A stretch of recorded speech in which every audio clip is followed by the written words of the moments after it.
ہمارے گھرانوں میں نکاح کی تقریبات ہو رہی ہوتی ہیں، نکاح کے عمل دہرائے جا رہے ہوتے ہیں، تو کئی دفعہ شریعت کے جو احکامات ہیں وہ پس پش ڈال دیے جاتے ہیں۔ شریعت نے تو پہلا ہی لفظ نکاح سے متعلق جو ارشاد فرمایا تھا وہ یہ تھا کہ یا ایھا الناس اتقوا ربکم، اے انسانوں اتقوا ربکم، اپنے رب سے ڈرو۔ آگے جا کر جوڑوں کا ذکر فرمایا۔ علماء فرماتے ہیں اس اتقوا ربکم کے لفظ نے بتا دیا کہ نکاح کے لیے اس معاملے کو دیکھنا اور سمجھنا ضروری ہے کہ یہ دینی معاملہ ہے۔ ہماری کمزوری یہ ہے کہ ہم نے اس کو دنیاوی چیز سمجھ لی۔ دو چیزیں اس کے اندر ہیں۔ نمبر ایک، یہ سماجی معاہدہ ہے، دو خاندانوں کے درمیان، دو افراد کے درمیان آپس میں باہمی محبت کا، اتحاد کا، دو خاندانوں کے بننے کا، دو معاشروں کے ایک ہونے کا یہ سماجی معاہدہ ہو رہا ہے۔ اتنی بات تو ہم سمجھ گئے، لیکن اگلی چیز اس سے بڑھ کر یہ کہ یہ دینی معاملہ ہے، اس سے بڑھ کر یہ دینی معاملہ ہے۔ اب جب ہم نکاح ڈھونڈنے کے لیے،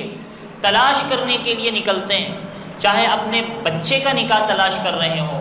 چاہے اپنی بچی کا نکاح تلاش کر رہے ہوں، ڈھونڈ رہے ہوں، تو اس وقت ہم دین کو پس پش ڈال کر دنیاوی معاملات دیکھ رہے ہوتے ہیں۔ اگر ہم حضور نبی دو عالم صلی اللہ تعالی علیہ وآلہ وسلم کی احادیث مبارکہ سے رہنمائی لیں تو آپ علیہ الصلوۃ والسلام نے ارشاد فرمایا کہ تنکح المرأۃ لأربع،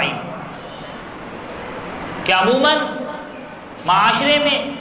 عورت سے جو نکاح کیا جاتا ہے وہ چار بنیادوں کی وجہ سے، معاشرے میں عورت سے جو نکاح کیا جاتا ہے وہ چار بنیادوں کی وجہ سے کیا جاتا ہے۔ چار کرائٹیریاز ہم نے بنا لیے ہیں نکاح کرنے کے۔ تنکح المرأۃ لأربع، لجمالہا، نمبر ایک، خوبصورتی دیکھی جاتی ہے، حسن و جمال دیکھا جاتا ہے معاشرے میں، معاشرے کی بات ہو رہی ہے، فلاں خوبصورت ہے، چلو بھائی جلدی سے نکاح کا پیغام بھیج دیا جائے۔ خوبصورتی اور جمال پہلی چیز عموماً یہ دیکھی جاتی ہے۔ اب ایک خوبصورت تو ہے لیکن خوبصیرت نہیں ہے تو اس خوبصورتی کا فائدہ نہیں ہے۔ خوبصورت اگر ہو لیکن خوبصیرت نہ ہو تو اس کا کوئی فائدہ نہیں ہے، کیونکہ خوبصورتی آنکھوں کے ساتھ ساتھ دل کو بھی تسکین دے گی۔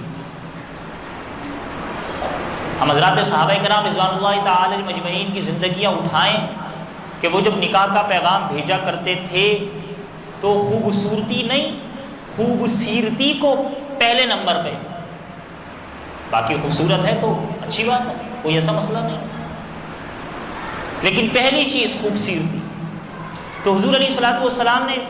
ارشاد فرمایا کہ جو چار چیزیں عموماً دیکھی جاتی ہیں ان میں سے پہلی چیز لجمالہا، خوبصورتی دیکھی جاتی ہے۔ دوسری چیز ولی مالہا، مال کو دیکھا جاتا ہے، فلاں بڑا مالدار ہے،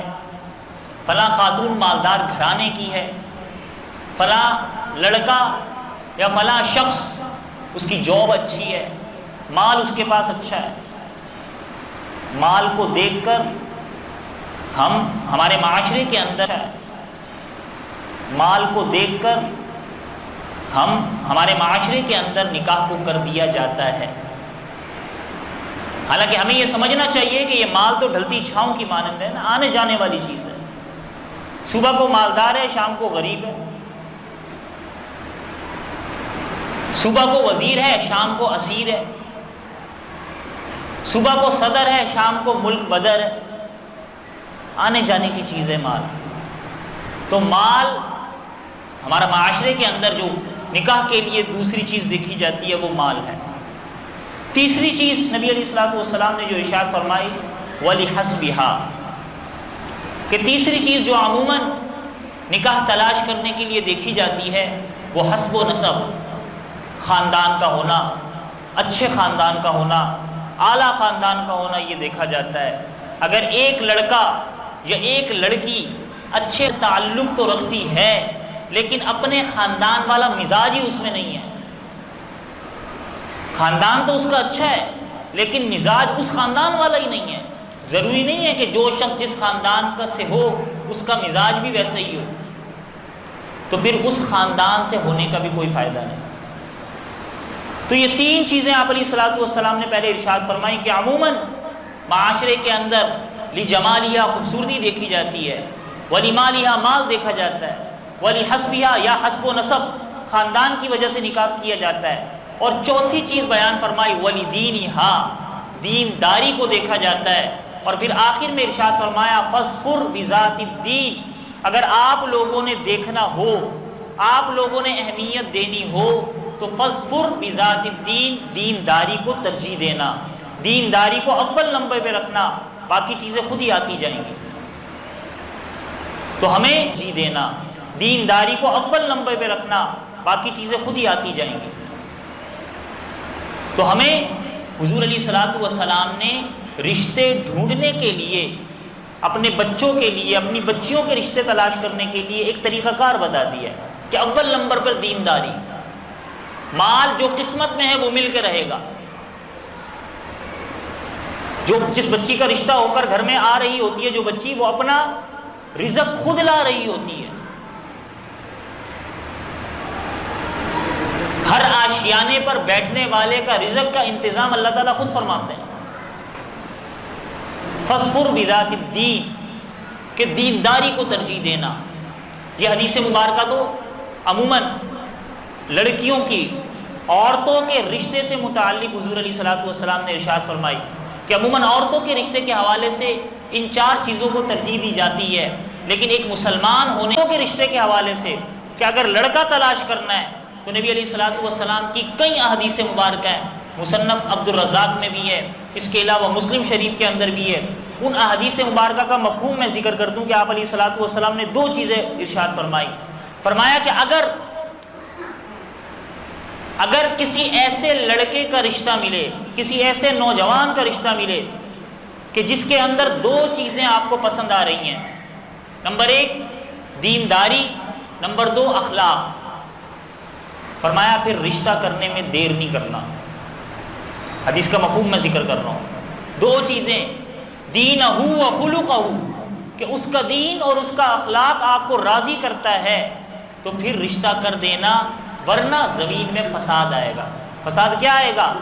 کہ بھئی رشتے اگر ہم دینداری اور اخلاق کو ترجیح نہیں دیں گے، ہم صرف مال کو دیکھیں گے، جاب کو دیکھیں گے، اور اس کی وجہ سے عمریں بڑھتی چلی جائیں گی، رشتے نہیں ہوں گے، کل کو وہ گناہ کریں گے، تو علماء فرماتے ہیں، مفسرین فرماتے ہیں، اولیاء فرماتے ہیں کہ یہی بچہ، یہی بچی جس کا رشتہ اس کے والدین نے نہیں کیا، اچھے رشتے آئے تھے پھر بھی نہیں کیا، دیندار رشتے آئے تھے پھر بھی نہیں کیا، اب یہ گناہ میں مبتلا ہو رہے ہیں، ان کو تو گناہ ملے گا ہی ملے گا، ان کے والدین پر بھی اس گناہ کا وبال آئے گا۔ لہٰذا ہم مسلمان ہونے کے ناطے پہلی ترجیح ہماری دین